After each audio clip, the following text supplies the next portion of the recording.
This is part 2 of the pumpkin drawing exercise. We had completed part 1 with just sketching the outline, as you see here. We're going to continue today. I have my pencil kit and my tissue and Q-tips ready for blending. So we're going to continue with the shading and details. This is part 2. So this is what I had started off with so far. And I had used a B pencil to sketch with because, as you know, that's the sketching pencils that we want to use first. They're not too dark, they're not too light, they're just right for sketching. I'm going to start right now with, I think, a 2B. So if you locate your 2B pencil, make sure it's nice and sharp. And I'm going to do some shading and some details. Let's get started. There's light coming in from this window on the right. So that would indicate you can see the light on the stem, the light on the right side of the pumpkin, even a light area on the tabletop. By the way, we are working from a photo that you will find in the assignment. So we're all working from the same black and white photo. Oh, and I forgot to add my newspaper underneath. Creates a kind of a padding surface for your shading. If your table has little cuts or bumps or marks in it, your drawing can pick up on that. So it's a good idea. Even a magazine or a notebook or a folder, something to give it a little bit of a cushion underneath is helpful. So I'm using my 2B pencil, and right here's a little bit of shading, but then not much more. I'm kind of focused on these sections right here. I do want to blend.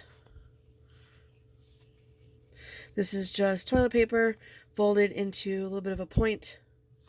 And I'm going to go in a circular direction. This is just to create a base value. I can always come in and erase or darken a little bit, but just to create some kind of value because it's not bright white. And now that you have a dirty blending tool, then you can go in and even use that on other areas. The next thing I want to do, I'm just going to throw some value into this cast shadow. So right now we have our cast shadow down here, and I'm going to use a 4B because it's 4B and probably a 6B also, because it's pretty dark. So using the 4B, side of the pencil, rounded direction. I know it's tempting to go in and just fill it in like that, but then you get streaks that you have to take more time to fix. So I'm going to encourage you to just take your time filling it in. It is darker up closer to the pumpkin, so up here I think I'll switch later to a 6B, but right now I'm just trying to establish a base kind of value. So circular motion, nice and smooth, avoiding those pencil streaks, because then you just have to go back and take extra time and fix them. So if you can prevent them, then you're even better off. The edges are blurry. They're not sharp like on the pumpkin or the stem. So these edges here just have a kind of a blurry appearance. Now I'm going to go over it and press a little bit harder. I think it is darker.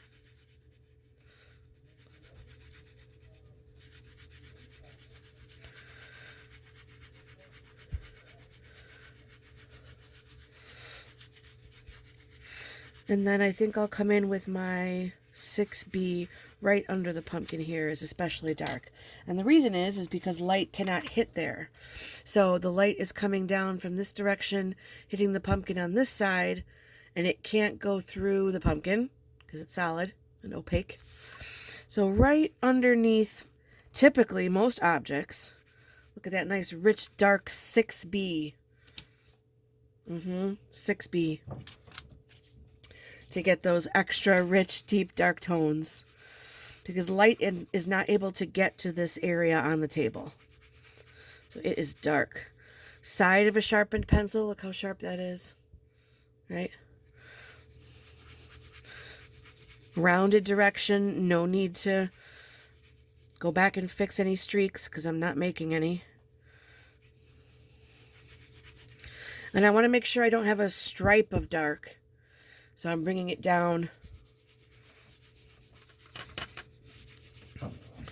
Letting it kind of blend in and fade here.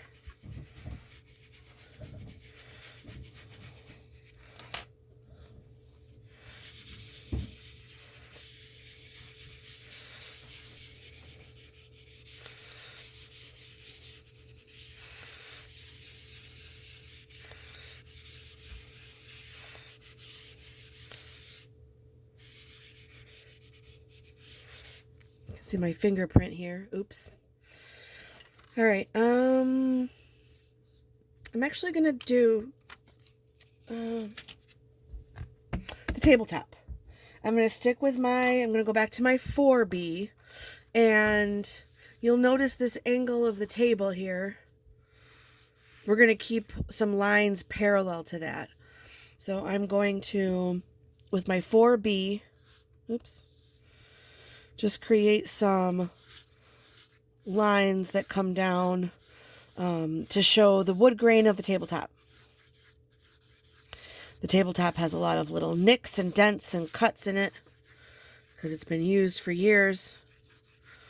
But just establishing some sort of background texture will allow us to have some contrast with the pumpkin.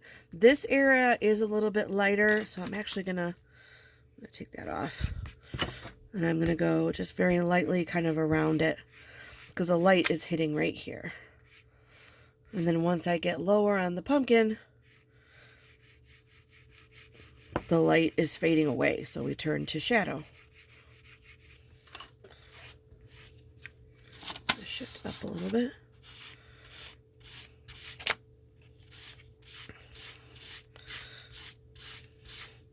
So just establishing a sort of a texture, something for the tabletop. I guess I'm going to go in and just kind of wipe it just to give it a little blending.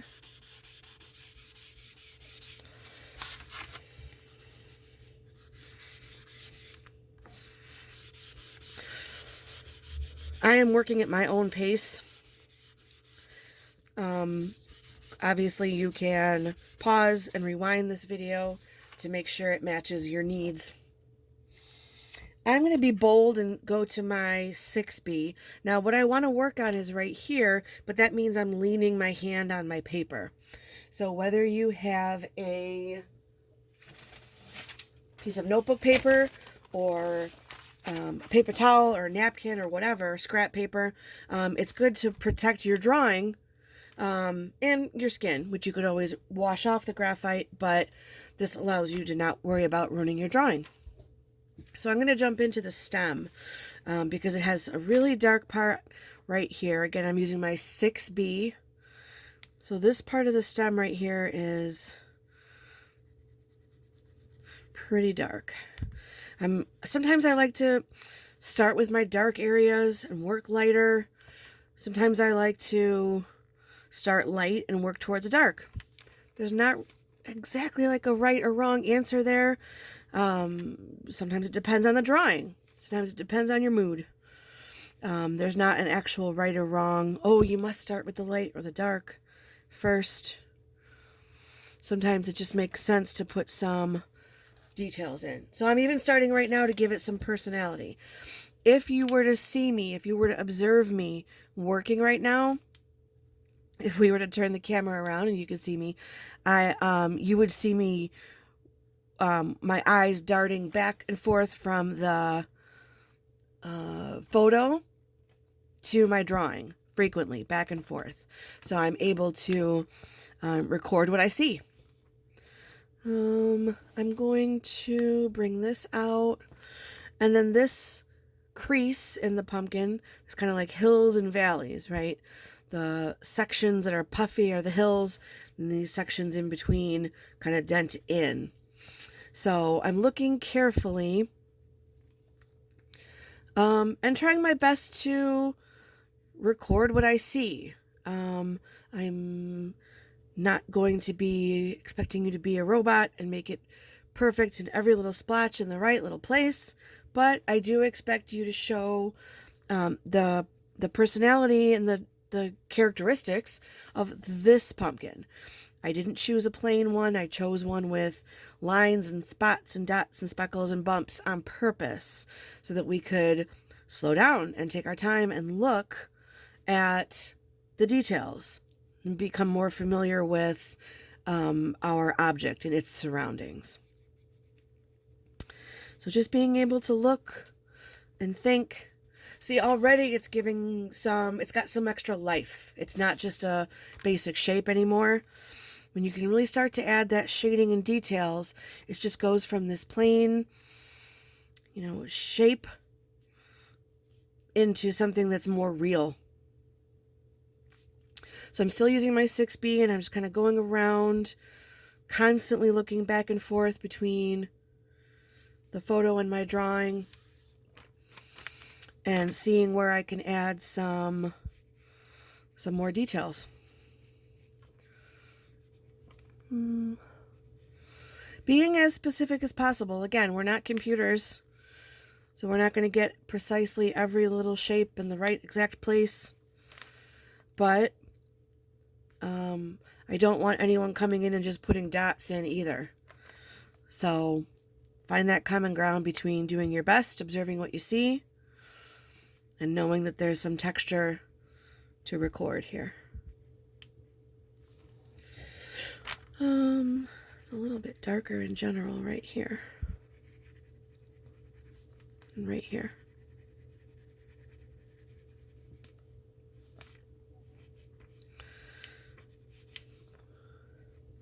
So you can continue looking for those light and dark areas and comparing. I tend to move around.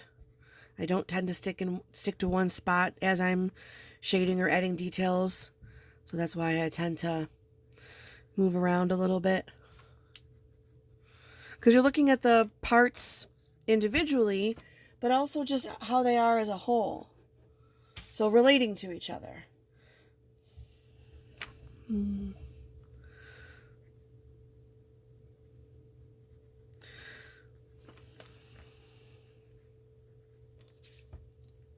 Okay.